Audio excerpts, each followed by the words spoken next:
Welcome back to the AusCannaPodcast. I'm your host, Christina McMullen. And before we get started, you know the drill. Get comfortable, get medicated, and settle in. This is going to be a conversation you don't want to miss. Today, we're diving into a topic that doesn't get nearly enough attention: the role of moderate THC options in the cannabis market. For years, the industry has been obsessed with high THC products. But is more always better? Or is there a sweet spot where patients can get the benefits of cannabis without the overwhelming side effects?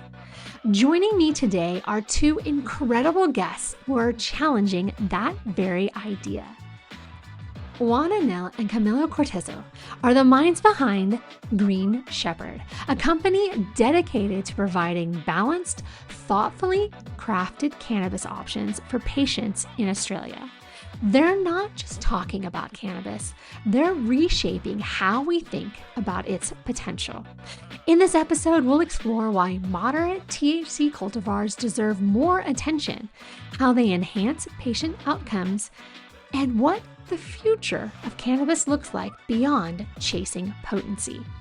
And of course, before we get into all of that, we're going to loosen things up with some rapid fire questions to get to know Juan and Camilo in a way you won't hear anywhere else.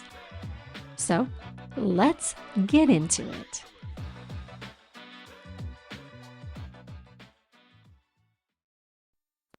All right, gentlemen, here we go. Rapid fire. Juan, we're going to start with you first. Ready? Yes. If the zombie apocalypse starts tomorrow, what's your weapon of choice? Maybe an electric saw, a chainsaw. What are you going to do if there's no power, though? Petrol. Oh. Yeah, Okay. of All right. course. I like it. The OGs. you, Petrol powered. I love it. You were prepared. Camilo, what's your weapon of choice? My weapon of choice. Actually, I would take the same that Juan. Maybe I have tried those thoughts, and then I say, good idea. Okay. All right. Camilo, we're going to start over here with you. If you could design the perfect cannabis cultivar, what would its effects be? Calm,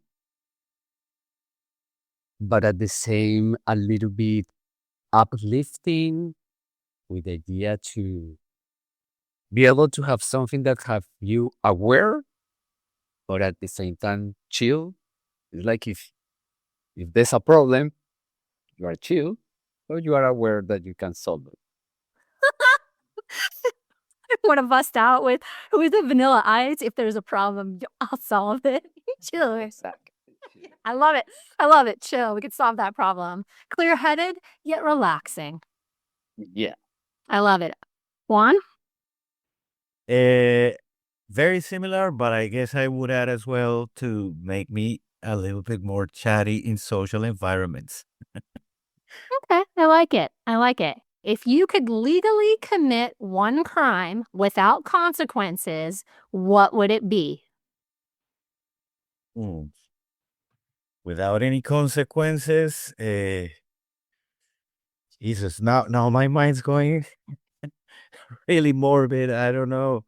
Let's say I'm gonna say maybe redistribute some of the certain governments and corporations' money back to the people. Oh, like a Robin Hood situation. You might, steal from the rich to give to the poor. Yeah, especially right now with a lot of big corporations and things that are going on in the world. Yes. I was going to say, Juan said more decent, if you can say it. I was going to say rob a bank. Rob a bank. And give to the poor, right? Give to the poor? Enough, but I will stay with enough to be okay with my life. Wake up at any time I want. Oh, man, it's the dream, right? That's the dream. So I have a listener submitted question, and this is my first one coming international. It's coming from Canada, from Anthony, just outside of Shubenacadie, Nova Scotia. Ready, Camilo? Yes. If animals suddenly started talking, what species would overthrow humanity first? Cats.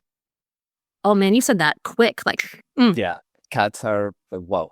They are amazing animals, and every time they are getting more used to the human and understand what the humans do, and they can do it. Is the cats, and they are smart, independent.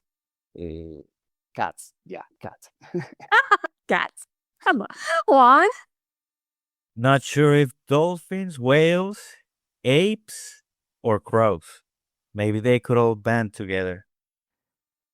Make a gang. Like a gang. Yeah. Watch out. I- It gets you on the land and in the sea. Yeah, the power is in the numbers. I like it. You know what? I'm going to throw it back to Camilo. What's a cannabis-related theory you believe but cannot prove? That cannabis can help people. I love it. Juan, are you going to say the same thing? You have to say something different now. The pressure's on. Okay.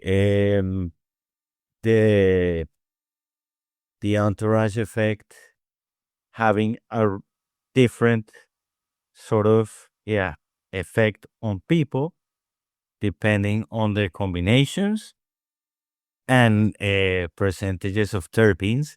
For example, we know of a person that seems to have an allergic reaction to humulene, but we cannot prove it. Oh, man. Yeah, I agree with you on that one. Both of those. I agree with both of those. Camilo? Actually, no, Juan. We're going to go back to Juan. You got the last two. Juan, if lying had a physical consequence like your nose growing, how would society change? Well, there will be a lot of people with big noses. It's true. I think it'd be interesting if like there was like a quantifier, so to speak. Like if you told a really bad lie, your nose like grew more. Whereas if you just told like an innocent little white lie, it was, just a little bit kind of thing. Yeah. Would it go back the nose if you don't lie much? Like if this week I say 2 lies, they grow a little bit, but if next week I don't lie, it go back? I like it. It's a sliding nose. I love it. Juan, what's the biggest mistake people make when trying cannabis for the first time? Well, trying to get fucked It's true. rather than understanding the process and respecting the plant. So I like it. Camilla? Um, being cannabis an illegal substance in the world has made that the first time that you're gonna consume it always is with another alcohol or without knowledge and education about what is this plant. Then how Juan said, the problem is that somebody give you a joint or somebody give you a pill or somebody give you a cookie. It happens a lot with the brownie that you eat more than what you should eat, and you get in the worst experience because edibles hit you hard. Then the idea that when you don't know, you ended fucked. My favorite thing to tell people that I say all the time, you can always take more, but you can never take less. Like salt. very valid point. Yeah, man. You try first the soup and then you put salt. And just a little. Just a little. Mhm. Or then you put more. Yeah. And then you know your limit and you play within it. Eh, Okay. Juan, would you rather have a limitless supply of your favorite cultivar or be able to create a new one instantaneously? I would go for the second option Uh, just because I'm always on the lookout for new things, new therapy profiles, new combinations. So I much rather, even though it'd be amazing to have an infinite supply of my favorite one, which is Corinto green mango, by the way, from Colombia. Uh, yes, I think I would go for the second option. Maybe I'll regret it later, but I like to explore. Camilo? But wait, one thing is to have unlimited supply, and the other one is that every time that I want a new strength or create a cultivar, I can do it every time. Every time, instantaneously. Like, you don't even have to go through the pheno hunt, nothing. You're like, boom, I want something new. So that means that I will have as well unlimited cannabis. Technically, yes. Yeah. Technically, yes. Then the second one, because I will be every day. Okay, you know what? I'm gonna chill today. Let's do this one. I'm going a night out. Okay, I need this one. I'm with you guys. I'm with you guys. It's the second one, 100%. Camilo, if you were a professional wrestler, what would your entrance theme song be? A professional wrestler. Ooh, it's a good one.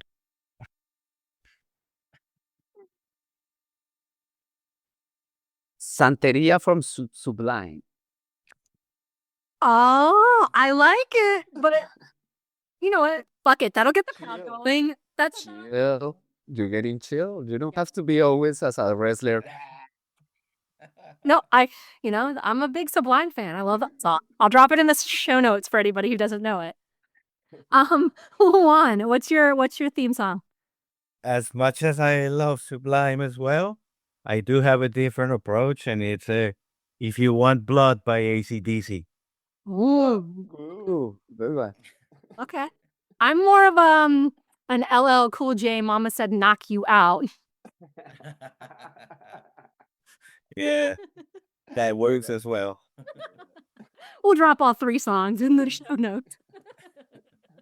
Great. Yeah, those three are actually really good songs in case somebody doesn't know them. They're fabulous songs. And they want to rest. Let's go. I'm gonna go on.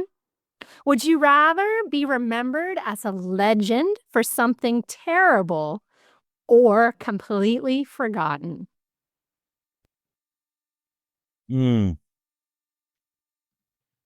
I guess I don't know, because theoretically you could be remembered as a legend for something terrible right now, and in 300 years be seen as a game changer. So I'd say the first option. But honestly, I'm thinking about Donald Trump right now, and I say no. Maybe the second option is better. I guess it all depends on how history perceives you 300 years from now. Fair enough. Yeah. Fair enough. Camilo? No, I prefer nobody reminds me. Yeah. No. Yeah, I prefer that. All right. All right.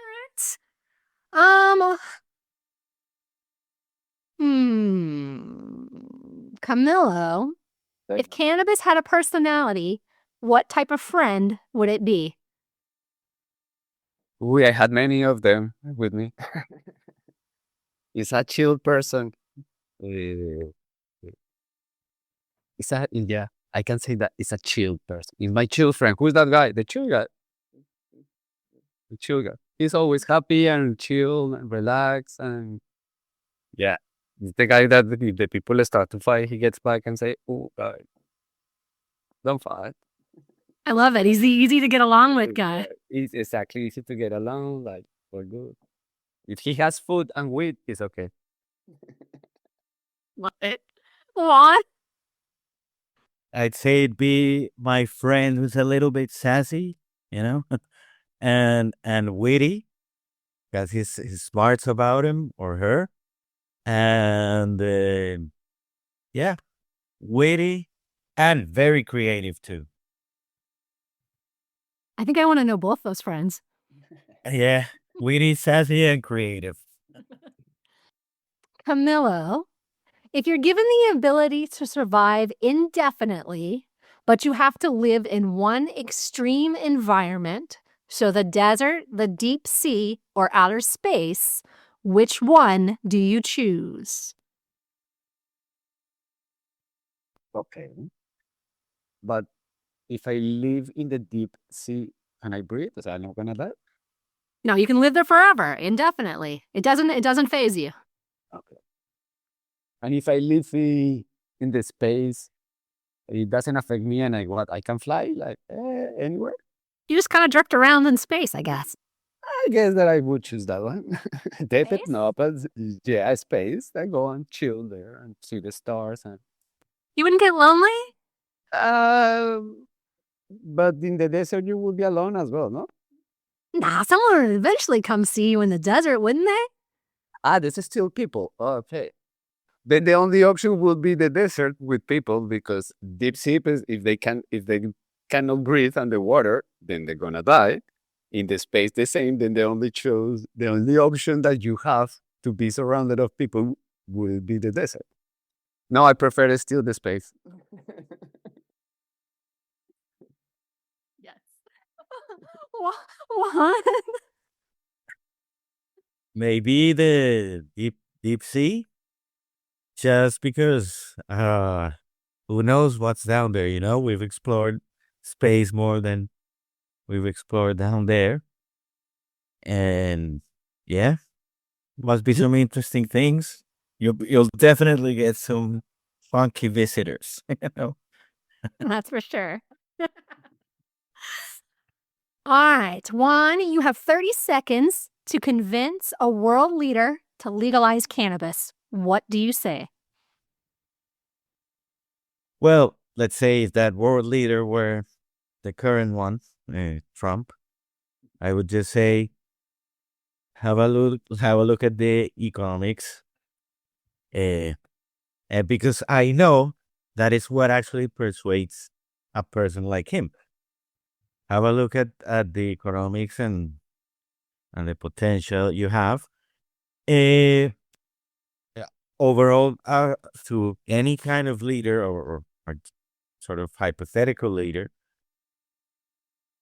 I would just say uh, to explore even how 2,000, 3,000 years ago, people were using cannabis not only for, to put it, recreational purposes, but also medical purposes, agricultural purposes, textiles, paper, etc., etc., etc., ritual, religious purposes too, spiritual purposes.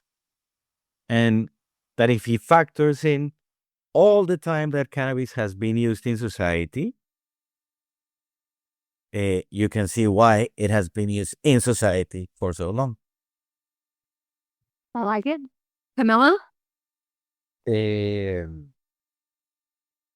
I would like that it's not Trump the one that I have to convince first.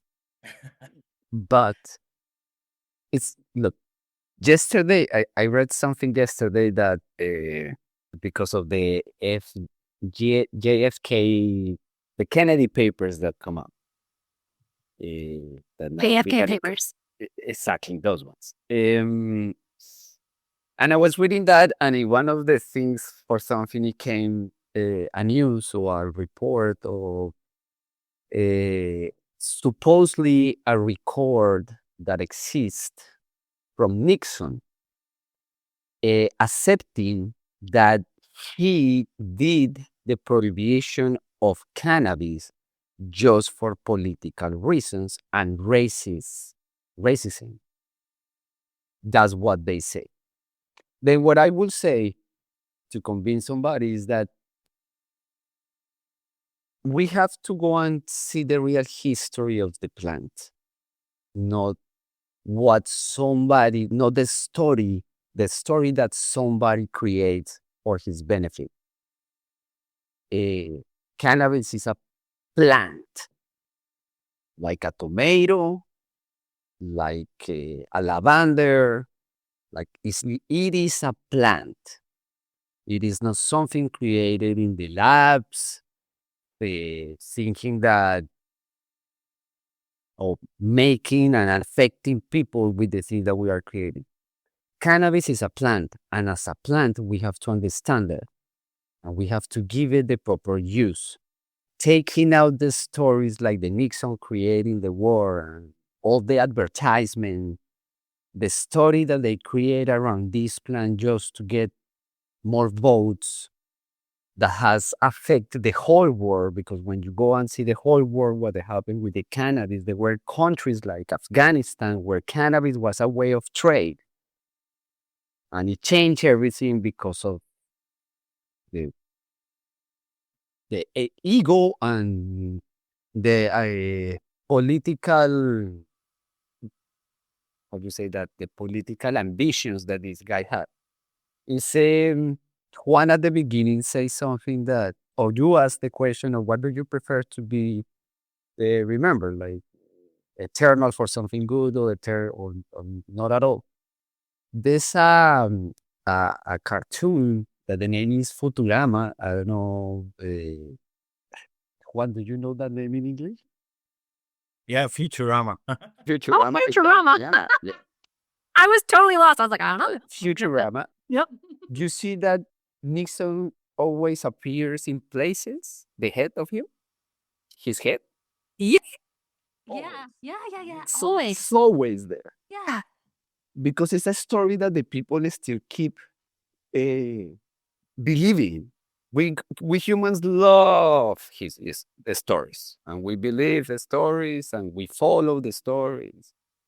And yeah, I think that is moment to understand the past of this flower and understand the benefits that it can give us from, you can say, economical and everything, but more for what it represents for human to have this plant and how can it help us. And we are talking not just about cannabis, we're talking about mushrooms, we're talking about thousands of things that the people talk that you can find in the forest that can cure us, like food. This covered with a lot of other things, that the food that we eating, that we should be eating, or natural food, is to understand that and stop the morality of somebody 100 years ago say this and we all believe it.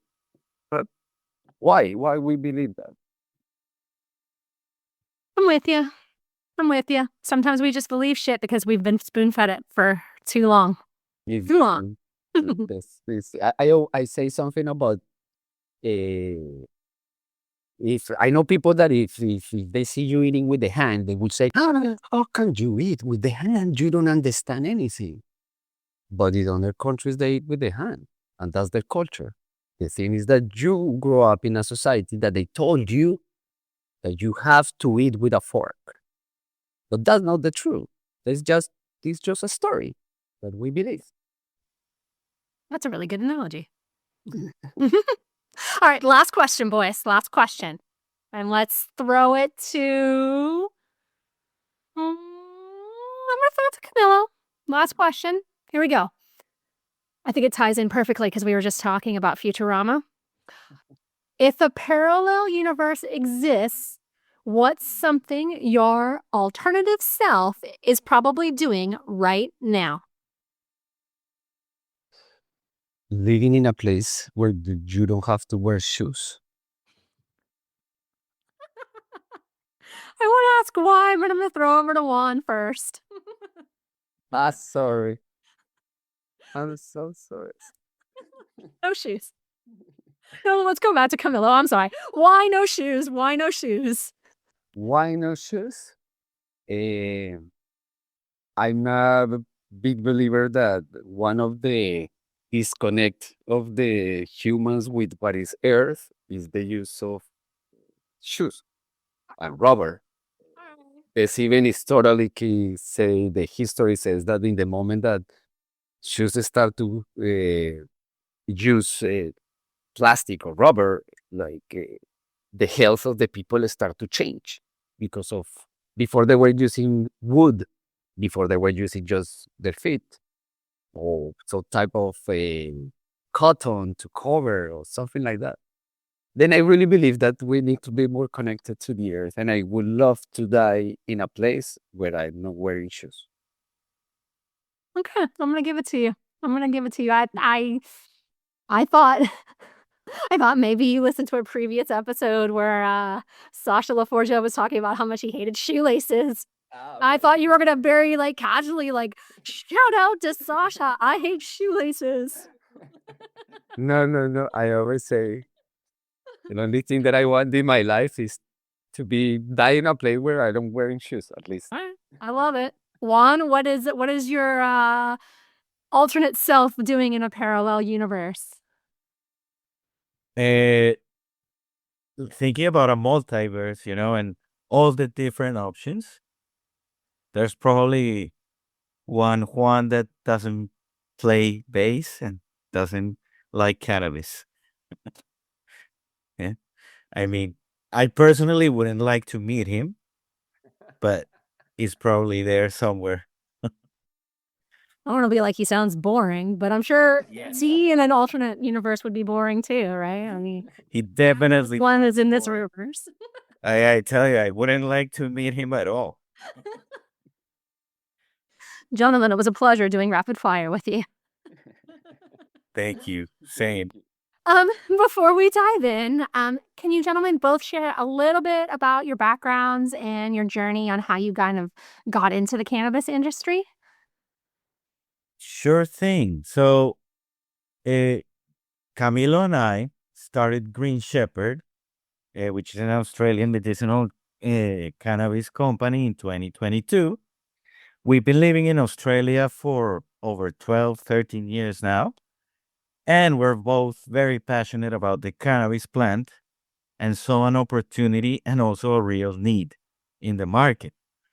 Camilo and I believe that the power of cannabis lies in improving patients' quality of life. But we also understand that not everyone is looking for the same effect. And that's why our philosophy focuses on promoting moderate THC products designed to provide therapeutic benefits without the excessive impairment. Our goal is promoting options that are effective for treatment while minimizing impairment in daily life. I like it. Camilla? Yeah, more if you ask me about when was the first time that I tried cannabis or something like that, I can go that when I was in Colombia, I was not a cannabis consumer. I used to try it, but I used to drink a lot and I prefer to have alcohol more than cannabis. I had a lot of friends, and after I started, but I had a lot of friends that used to consume cannabis, and they were those kind of guys that I tell you, chill, relax, all good. The ones that we used to drink, we were more. But when I got here to Australia, don't ask me why, I ended with a lot of cannabis in my power, a lot of cannabis. I didn't even know what was the value of that. I had a lot of money in my hand. And I started to try it. One day I say, hey, I have never tried cannabis without alcohol with me. After cutting it and trimming it and everything, I say, I should try this. I'm doing the job. I tried and it changed. It opened a door in my head. Don't ask me what. It opened that door in my head that changed the perception. I start to be really honest with myself, stop lying to myself. And my consumption of alcohol went down like drastically. Like I used to drink a lot of alcohol. And when I started to consume cannabis, it changed completely. In that time, I used to work in bars, then always at night, drinking a lot and finish your shift and sit in the bar and drinking to get far. When I started to try the cannabis, I was finishing and I wanted to go back to chill in my house and have my joint with my girlfriend and be chill. That's what I wanted. I changed completely the perception. Plus, I come from a family that cannabis is the devil. It will be always, I mean, the devil. Then I grew up with a really, with a mindset that when I got an adult, I understand that it was bullshit. I like the story, what we were saying, like the stories that we are talking about. We believe in something, and you believe like completely in this thing, but it's because or you are not educated, or you haven't tried, or they haven't explained you, or you are not curious enough to research. And I guess that when you grow up and you take your own decisions, you understand more things. Juan, was your family a little bit more, I don't want to say open-minded. That's not how I want to phrase it. But what was it like in your family when you were younger? That's a great question. Initially, they were not at all. I remember one of the first times I was caught red-handed. And it was this whole issue. But my dad is a doctor, and he didn't even tell me. He started doing his own sort of trials with cannabis. He was retired by then, but he was still he lives sort of or goes to a rural area a lot. And in those areas the doctor is always the doctor. They see him in the street and he gets stopped. Hey, can you check my child? He's coughing.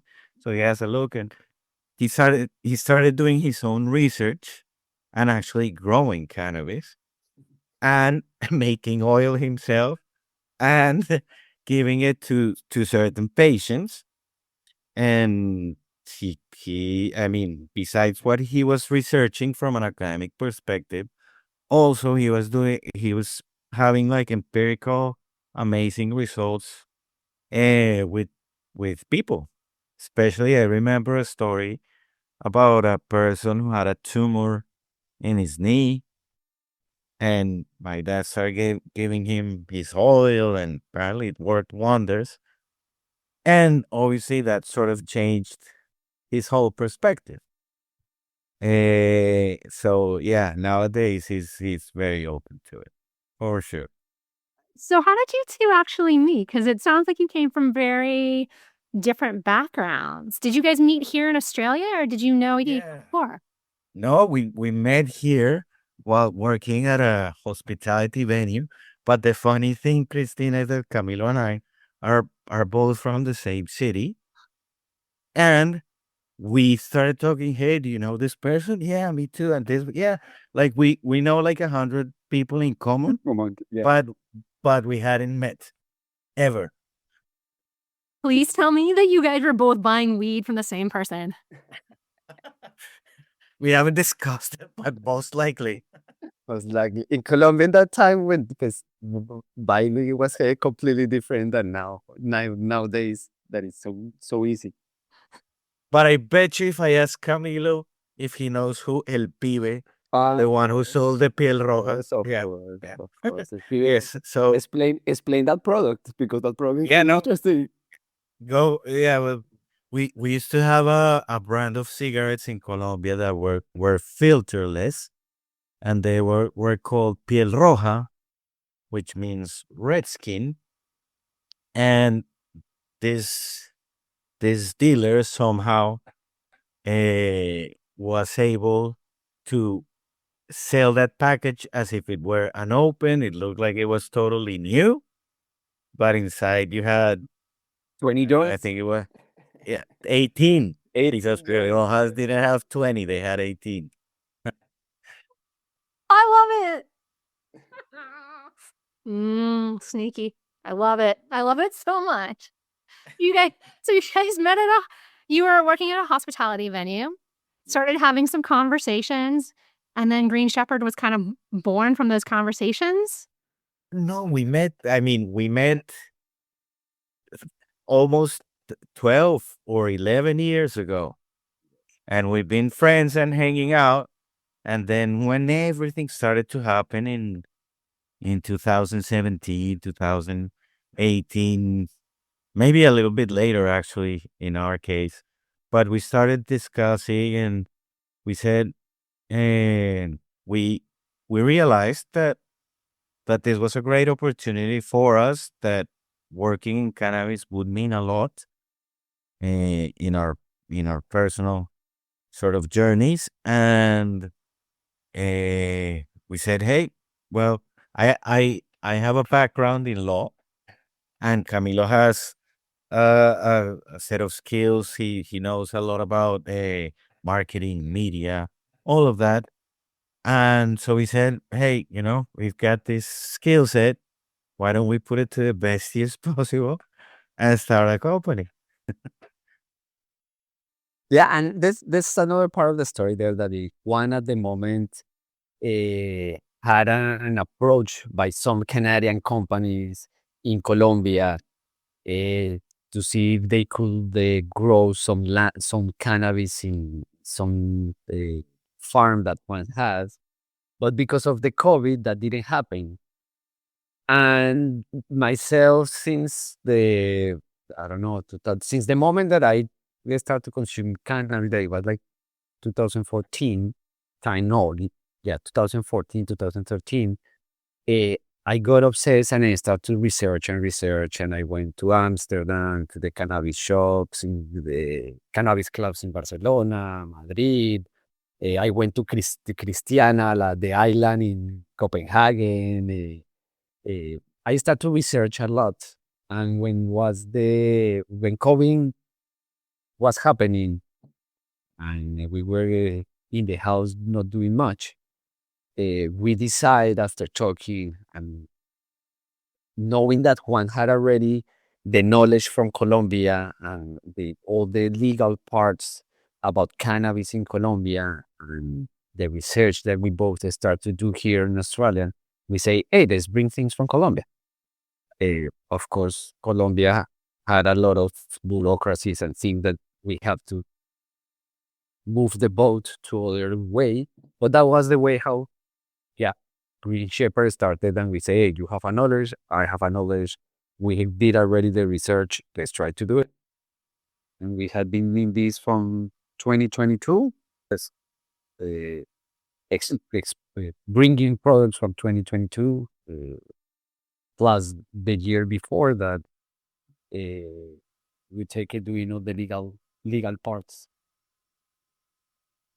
What were some of the challenges that you guys faced just getting product out of Colombia, right? Like that seems like a logistical nightmare coming out of Colombia, to be honest. But I guess I'll own it. I'm probably very ignorant to cannabis laws in Colombia, because I'm thinking to myself that Colombia is kind of no bullshit, but then my only real experience with that would have been, in the 90s, smoking Mexican dirt.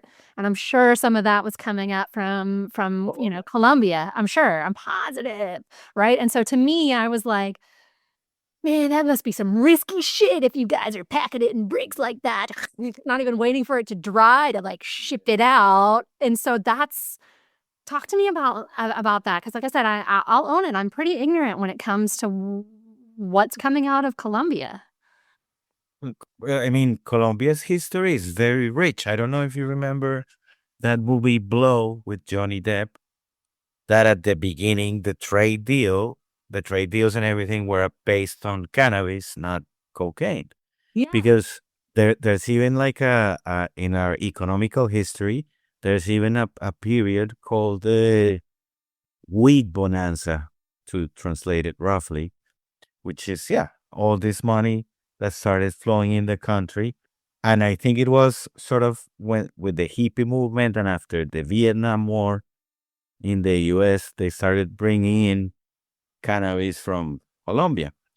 So the history is there, but as well with the history, along come the politicians, the bureaucracy, the religious groups, the problems, and sadly, Colombia, who's a great place, that is a great place to grow cannabis because of its different, altitudes, microclimates, even to do cannabis research is an ideal place.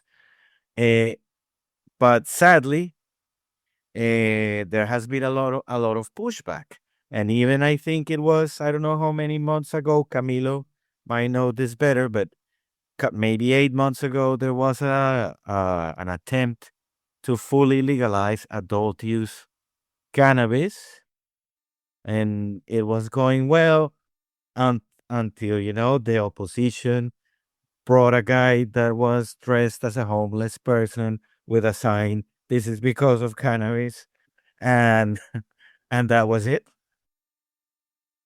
It's funny how that goes, right? Yeah. Yeah, Yeah. it took a while for Colombia to be able to export flour. Of course, the people who is exporting in this moment are the big players from Canada and other places that came to Colombia to grow. But talking about Colombia, one of our plans is to bring those, explore and bring those type of strains that they are not growing warehouses or greenhouses, put it in places completely controlled. We want to try to achieve the idea to find those strains that come from the mountains that have been growing for a long time, and that they are really specific because the climate in Colombia is really specific and creates something specific with with this plant. Uh, it haven't been easy because for all these people that grow like small growers, they need to have some standards that is are too expensive for them to pay it. But we hope that soon Colombia opens uh, that big industry that it has. Colombia has a lot of knowledge in agricultural growing, and cannabis is one of those things that it could be really good to research and to see from Colombia.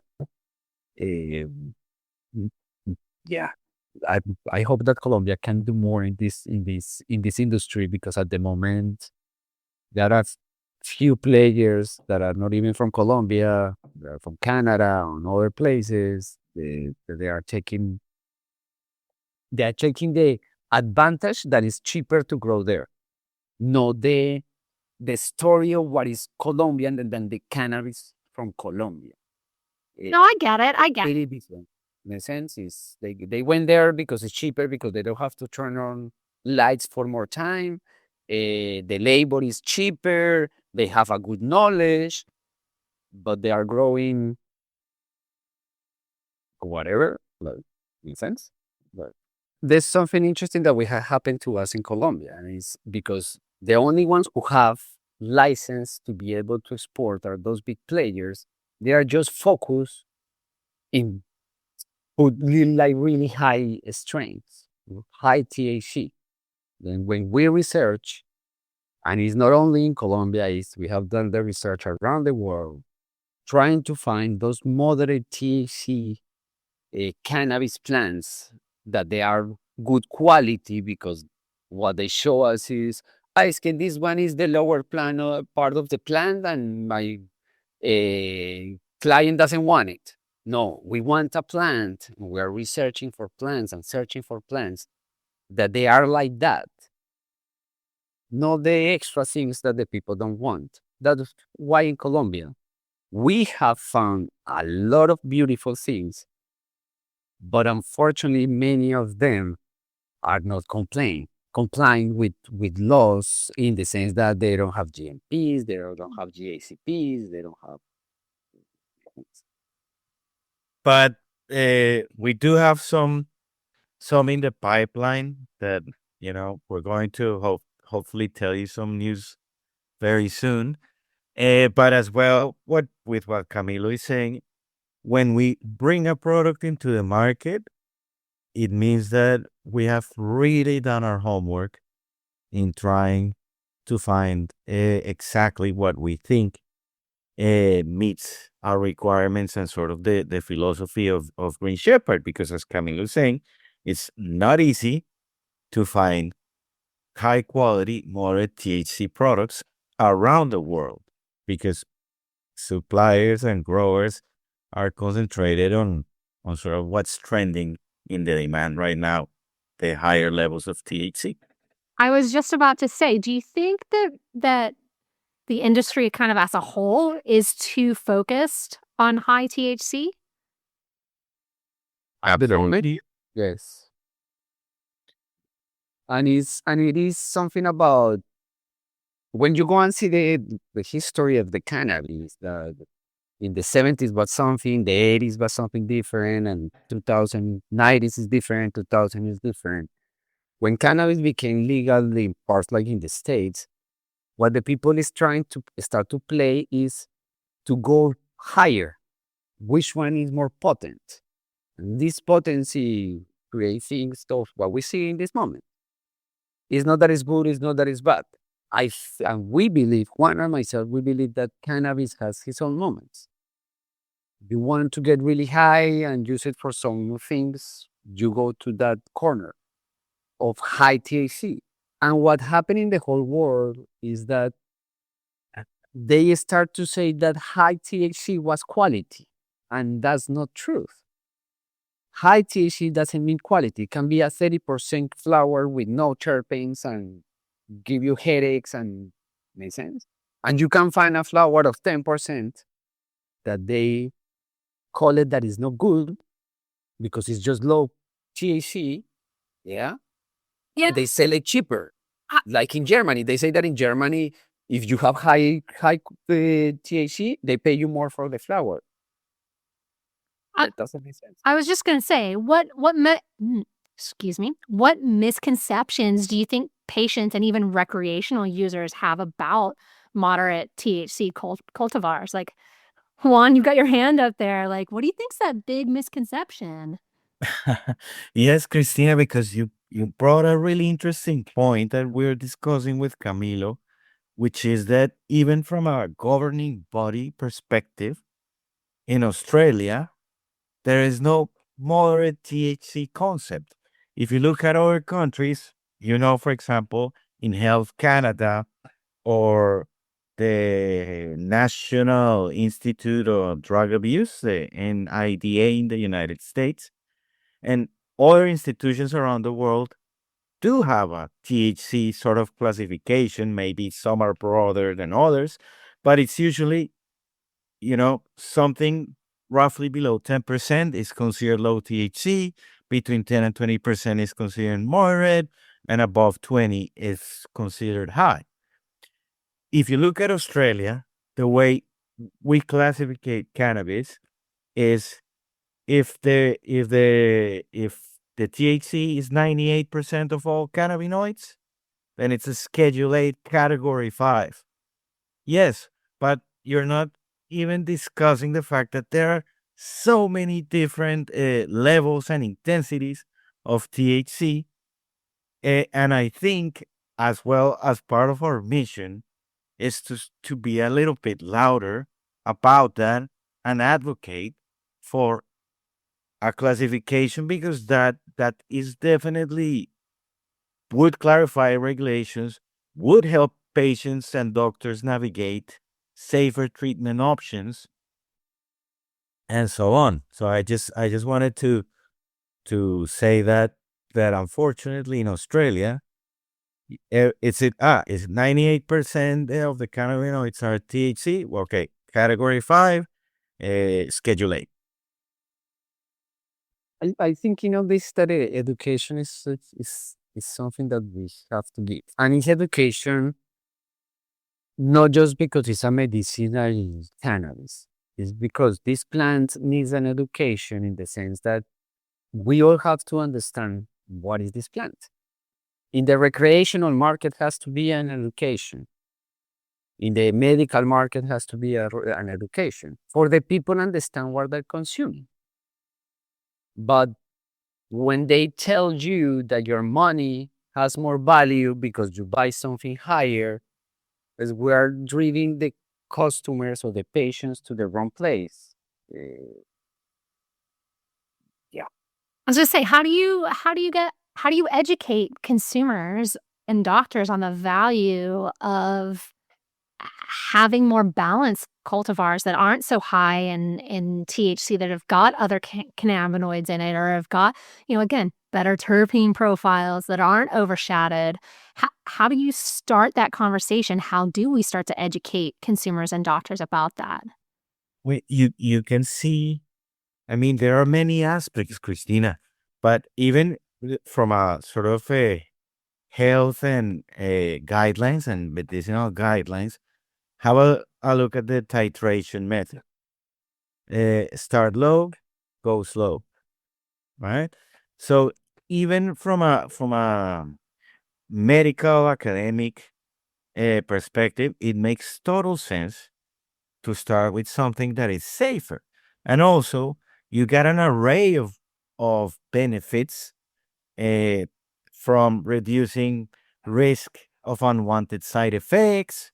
That is going to be more regulator friendly. It's easier for the patient to dose and to find, optimal therapeutic doses with less risk of overuse.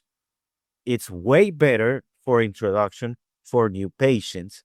We hear some stories that people enter the cannabis medicinal market, get prescribed something that is really high for them, and then they say, I'm out, I don't want anything to do. And they, absolutely waive the possibility of experiencing the benefits of this plant. Another point is that the more moderate society goes, the more this whole industry, which it's an experiment that right now it's in its cowboy stage, is going to be more sustainable in the long term. We want this industry, this community, this side of medicine to be sustainable in the long term. And more THC helps with that. And as well, yeah, you increase the appeal for in society and for doctors to try this out who are maybe wary. And you know that it's not about THC with cannabis. You especially, Christina, that are so knowledgeable. You know that it's not THC the main issue. It's a combination of the different cannabinoids, the terpene profiles, the flavonoids, the how all those ingredients are processed in your endocannabinoid system, so on and so forth. This thing of THC obviously comes from the black market. But if we focus on benefits and reasons, and even why does moderate THC align with a medical approach, we can start the conversation, as you say. I definitely think people's obsession with potency overshadows their want to understand the importance of terpene profiles, right? I think most people, like what you guys are saying, most people, when they pick up their next prescription or they talk to their doctor, it's they're filtering and they're looking at THC, and that's kind of one of the big deciding factors, as opposed to, like, for me, straight up, THC is the last thing I look at. For me, the first things I'm looking for are terpenes. I'm looking at the terpene percentage. I'm looking for certain terpene combinations. And then from there, I'll look into, oh, okay, well, what is this? What cultivar is this? What is this a cross of? And then from there, I go, okay, now I'm looking at THC. Now I'm looking at, is there other cannabinoids in it? Things like that. But I never start with THC. And it's always interesting to me when I have conversations with people. One of the biggest things I used to get pushback on is I used to have a flower in my morning rotation that was 17%. And I would recommend it all the time. And people would give me shit. 17%. And I'm like, no, there's a reason why 17% is my morning flower. If I started my day at 30%, it would be fucked.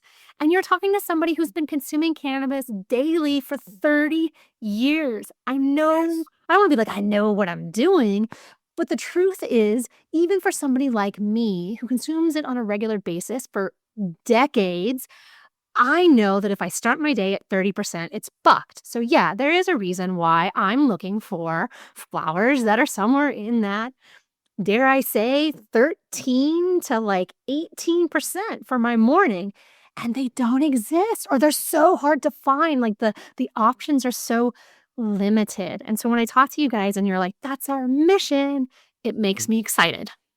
Yeah, it's the idea to give the options to the patients, to the consumer, even if you're using it recreational or you're using it medical, is to give the option. And I remember that I had a little conversation with you about this. That is, when you go for lunch, you maybe have a Coca-Cola or a beer. Yeah. When you go for dinner, maybe you have a wine. If you go out at night on a Friday night, when you say, give me 3 tequilas. But if you start your day not with a coffee, but with 3 tequilas, what is going to happen with your day? It's that. You're going to grow horns at the beginning of the day and pick fights. It'll all. And you're not gonna be able to drive, you're not gonna be able to work, you're not gonna be it's that is. And then what we're trying to do is to open that part of the market that is needed, in the sense that it's an option. It's an option for other people. Not everybody can handle. We know that not the same cannabis is not gonna affect all the people the same. Then we know that there's people who have low tolerance, there's people who have high tolerance, there's people who have to go to talk with their grandparents, that they have to take care of their kids, that they have to do a lot of things, that they cannot be high or couch lock there all day, because the idea of this plant, how I say, you ask me, something that I cannot prove, and is that cannabis can help people. I believe in that because he did it with me, and that's the reason what I'm selling. It's funny, before I getting into cannabis, I was looking to bring mezcal to this country and open a company of mezcal and bringing mezcal from Mexico, Oaxaca. Why? Because I went there and I have an amazing experience, and I say, this is the future, this is the new alcohol. But it is to open that space for everybody can be welcome, to be able to find a product that can enhance your life. That's the purpose of this. Have something that help you to say, you know what? Let's fucking do it today. Let's go and do this shit. I need to vacuum. Let's do it. Oh, I need to go and work and be social. Okay, I can use this and be social and be okay. You know, you raise a really good point, in the sense that when I was bartending here in Australia, I'd never in my life ever experienced anybody who came in and ordered a beer based off of strength. Like bartending in the States, bartending in Canada, no. What's cold? What's cheap? Those are the two things that cold, cheap, right? But here, people would be like, well, you know, what's your mid strength? What do you got? What's a heavy? What's this? Right? And they would literally decide, you know, like, again, I was a day bartender at this one place, and it would blow me away that people would come in at like 11 o'clock, put the money down on the counter, and they would get their schooner of middy, right? And before I could even make change for them, they downed it, and then they're out the door. Like they're grabbing their change and they're out the door. And I think to myself, man, if Australia can accept a culture where you can go in at 11 o'clock in the morning to a pub and get a middy and slam that thing and go back to work, and if that's okay, why can't we accept a middy strength joint and have that and then go back to work? Why can't it be the same thing? Why can't we embrace the middy? Yes.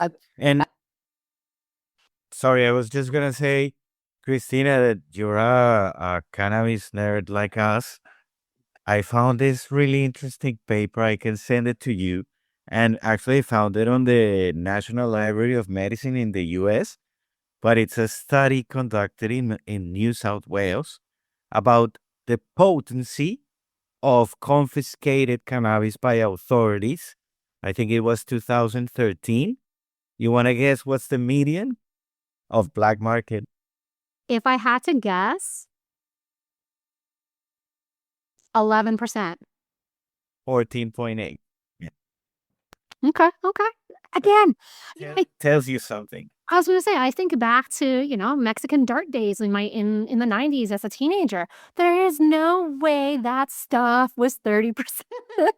Yes. But man, the giggles you would get and your cheeks. Oh man, one of the things I remember most fondly was that your cheeks would just hurt so much because you were smiling so much and you relaxed so much that sometimes the next day you were like, oh man, why does my jaw hurt? Why? Oh, that's right. I got really fucking high yesterday. Yeah, and it was great to go to a park, watch it be in the sun, have a laugh with your mates. And yeah, definitely not. Yeah, 30% for sure. Do you think that on some level that this obsession with our THC, that it's affected our tolerance levels and over long term we're gonna see some negative effects down the road? I believe in that.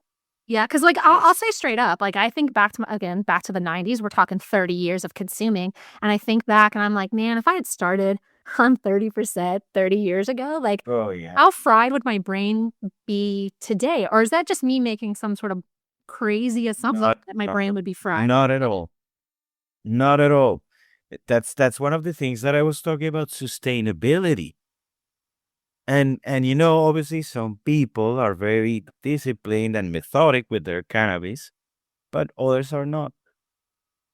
And those high ranges, yeah, are very complicated in that with those consequences. Yes, I believe that it must have a consequence. I don't know if there is research of that. Probably not, because they haven't wanted to research about cannabis. But I see it again, let's compare it with the alcohol. If you have a glass of wine on a Monday, or just have wine in your life, it would be different than if you just have an alcohol or a vodka. What will be the damage of your liver and your brain and everything? Then it must be a side effect, because you're putting something in your body that creates a reaction in your body. If it makes sense what I'm saying. And more higher, and we go now again to this is a plant. What was the nature of this plant? The real why was this plant? This plant was in the 60s, 70s. They say that the percentage of THC was 2%. The CBD was higher. The CBG was higher. Then the plant was different. In a sense, now we are having this flowers that you can find, and they don't have nothing else than THC. And if you consume that every day, it must be a side effect of that, of every day hitting your head, your body, with just one type of cannabinoid that is THC, and hit you with that and that and that, and losing the other ones, because probably if the other one will be present, the effect will be different. The things will be different, isn't it? I do find that, so again, years and years of consuming, there are definitely periods of my life where I've consumed more and I've consumed less. But I always kind of self-regulate back to about a gram and a half a day, right? That's kind of my, I guess, happy spot, if you will. But I've noticed over the last few months, and yeah, I'll admit I've been a little stressed, but I've also been consuming higher THC flowers. And for the first time, I've actually caught myself telling myself, I need to take a tea break. I need to have a tea break. I need a tea. And it sounds weird to say this, but I encourage people to take tea breaks. I'm like, you should do it. It's good for you. It's this, it's that, da, da, da, da, da, da. But again, I've always managed to self-regulate back to that gram and a half a day. But like I'm saying, over here in the last little bit, I have been consuming higher THC flowers.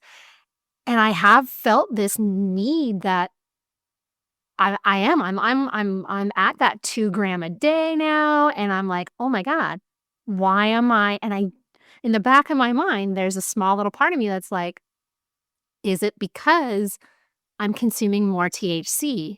I mean, an example of that is one of my favorite flowers when it first came into my rotation was 23%, and then it went to 25%, and now it's 27%. I still like it, but I'm catching myself consuming more of it. And so again, maybe I'm just talking out my ass, but then on some level, I'm like, there's more THC, so now I'm losing, because it's a bucket in my mind, right? Like, you put more THC in, other stuff falls out because it can't all fit in the bucket. So on some level, I'm like, am I now consuming more of this flower because it's higher in THC, because it's missing the other stuff that I liked in it at 23%? Does that make sense to you guys? It makes sense. Yes, a lot of sense. Yeah, it's a. And by the way, the bucket analogy, I'm gonna be stealing it if you don't mind, because it's a great analogy. But personally, and again, I'm not sort of making a judgment. It's just for me. I try to avoid higher THC strains. Why? Because you, with moderate THC, I feel I can reach that sweet spot of getting the most out of the plant, but without the unwanted side effects. As soon as I go up a certain level, the sensation, the effects start to, to not become so pleasant. And that's when I say, no, I cannot go higher. I was gonna say, Juan, do you think there is a sweet spot in THC percentage where like the effects peak without that overwhelming, I guess, overwhelming Yes. THC? Like, is there a sweet spot? For me, there is. Obviously, everybody's different. And that's a particularity with cannabis, right? It hits every person differently. But let's say, thinking about sort of the median of people, I would say that the sweet spot would be somewhere in the moderate spectrum between 14, 15 to 18, 19, maybe even 20%. I'm gonna agree with that. Camilo, what do you think? No, the same. I think that if you say to me that I have to say a number, 60. 16.7 actually is. Yeah, 16.7. That's the same. I was gonna say, I'm with you guys. I do think, and I guess that's another conversation I have with people when they're talking about tea breaks and stuff. I'm like, yeah, it's not all about just quitting cold turkey and going, because again, old school, when you talk tolerance break, I put it down and I stopped and I quit. No, like even the concept of just dialing down your THC over time would be a tolerance break, because all you're doing is readjusting your tolerance level.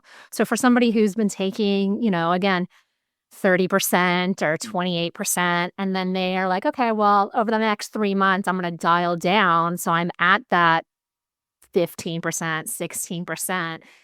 Believe it or not, your body will adjust to that lower percentage because you've adjusted your tolerance, because you've dialed it down. Yeah, and look, these days, as I talk with everybody about cannabis all the time, and many of my friends consume cannabis in the legal and in the legal way. And it's interesting that a lot of people lately have been saying to me, I'm going cold turkey. Oh, okay, why? Why is happening? What from the medicinal world and from the black market? And I say, what happened? And they say, this shit is too strong and I cannot do shits and I have to work. So, okay, but how else is affecting you? No, I get lost. I cannot function in my job. What are you having? Then the legal market, the medicinal market, they say, no, I'm having a 24%. But Why you don't try something lower that it will help you more, or maybe you will find the effect that you need for that moment. Eh, and they comes to want something about options, cost, uh, what they can find, or what is the value of their money. Then some of them even decide it's too better to don't consume it, because when they go and ask to, to their doctor that they need something lower, they say to them, we don't have it. This is our brand. This is what you consume if you want to continue consuming. Then they say, you know what? I'm quitting. I'm done with cannabis because I need to do shit in my day. I cannot be stuck up with my head buzzing all day because of this guy, what he's giving. Eh, that's why the option has to be there. If you consume that every day in the same way, it's gonna affect you. We have to be honest, and we have to understand that our bodies suffer every time that we put something inside, and we have to be honest with ourselves that we cannot be consuming shits of 30% every day. Like you cannot be drinking alcohol of 50% every day, or like you cannot eating hot dogs every day.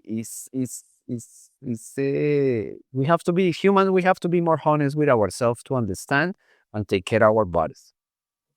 Moderation is the key to life, isn't it? Exactly. You can put more salt, no less. Exactly. You can always take more, but you can never take less. Where do you guys see Green Shepherd in like 5 years? That's a good question. I guess, well, first off, we're focused on expanding our presence in the medicinal cannabis market. We want to keep promoting this education. I mean, first and foremost, I guess, even sort of put it out there that there is such a thing as moderate THC, because some people are absolutely unaware, even in the medicinal cannabis space.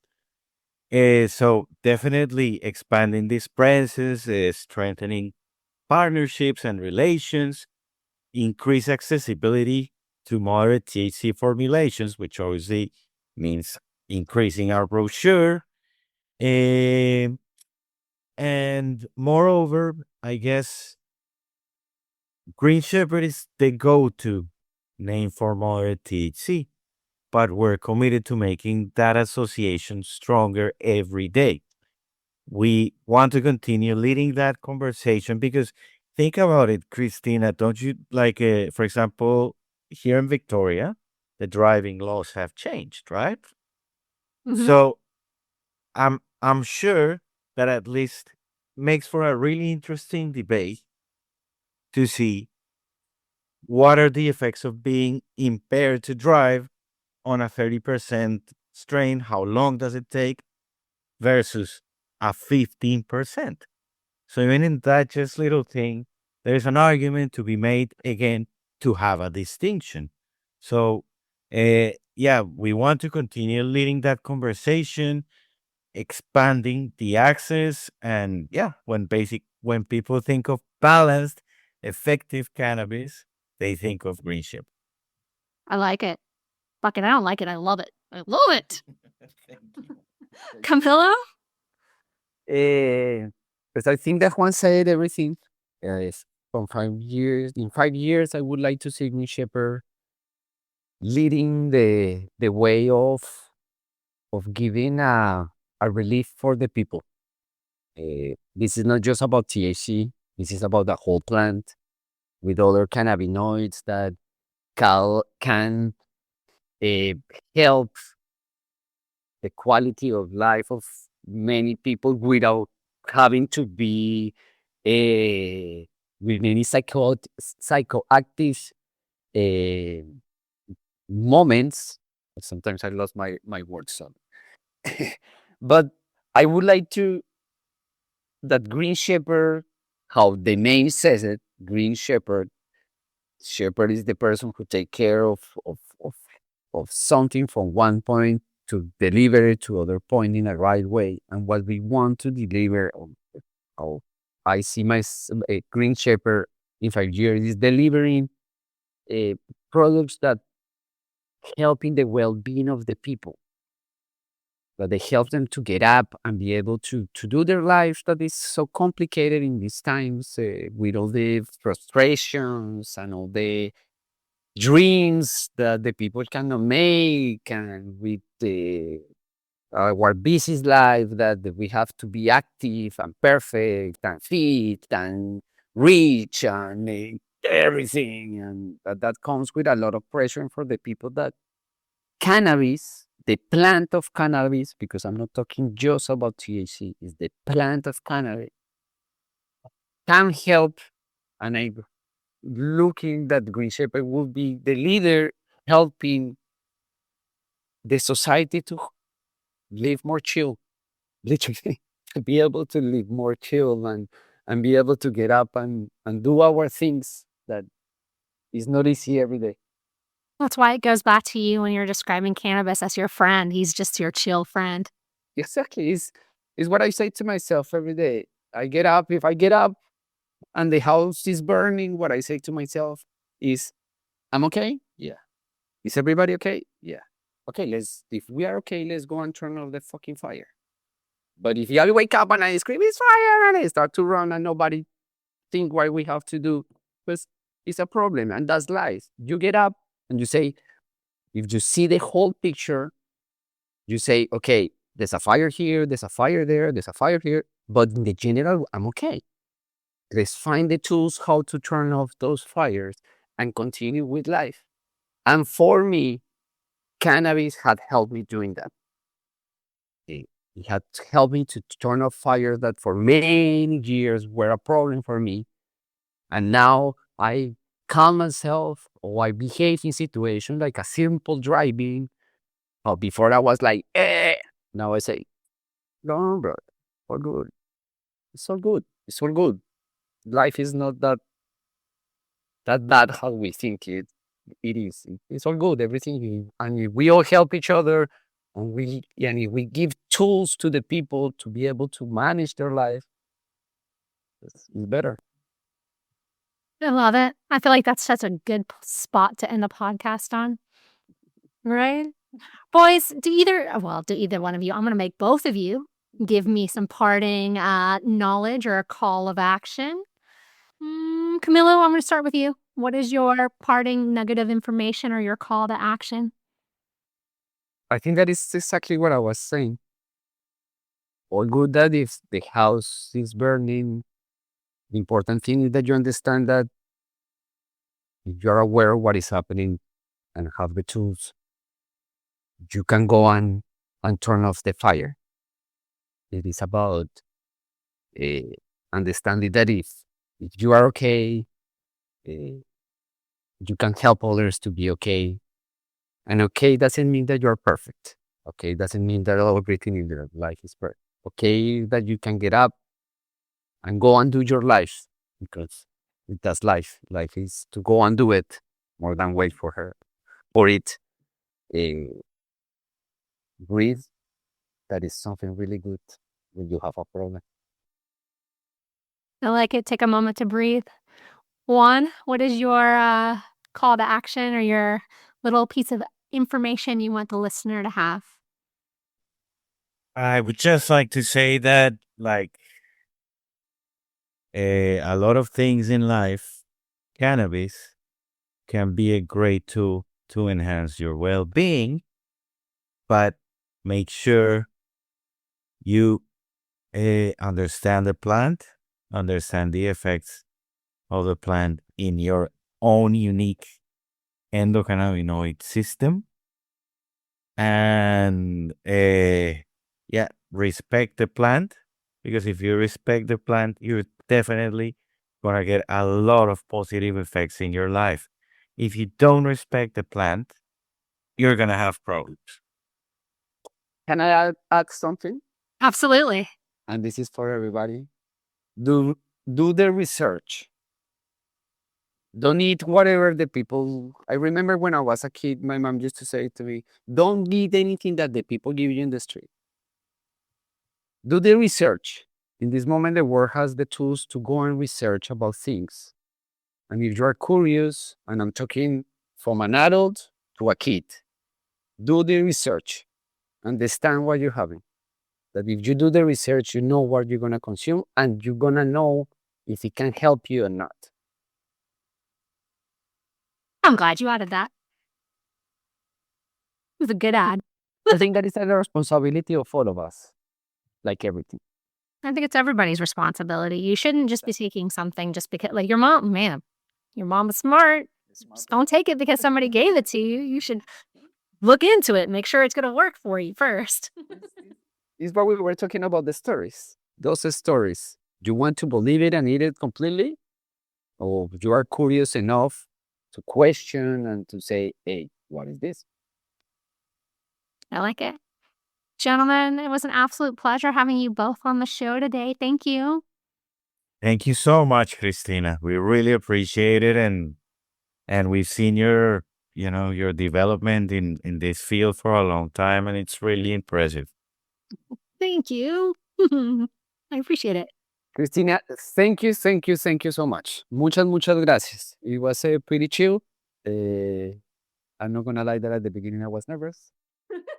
It was chill. You enjoyed it. It was pretty chill, pretty enjoyable. Thank you for the opportunity. Thank you. I look forward to having you guys on again. And I don't want to say in 5 years, you'll come on again before in 5 years, but I look forward to having you guys on again to talk about, where things are going and what other great stuff you're doing in the space. For sure. And that's a wrap. What an insightful conversation. A huge thank you to Juan and Camilo for sharing their expertise and giving us a fresh perspective on the importance of moderate THC options in the cannabis space. It's clear there's so much more to cannabis than just chasing high THC numbers, and I hope this episode gave you something to think about. Now, before we wrap up, I want to hear from you. Got a wild, thought-provoking, or completely out-of-the-box question for my next guest? Send it in. I'm always on the lookout for fresh, rapid-fire questions to catch my guests off guard and to spark unexpected conversations. Just email AusCannaReviews@gmail.com with rapid-fire question in the subject line. And something new. If you want to support the podcast and my work, well, now you can grab an AusCanna Storage Can Go, the ultimate stash travel case. To order yours, just shoot me an email at AusCannaReviews@gmail.com and I'll send you the details. Every purchase helps keep the show running and allows me to bring you these deep dives into the cannabis world. As always, if you've enjoyed the show, leave a 5-star review or share it with a friend who'd love this conversation. It really does help get the word out and keeps these important discussions going. Until we meet again, friends, thank you for taking time out of your busy schedule to listen. And remember, don't ever hold back on your goals because your someday is this day.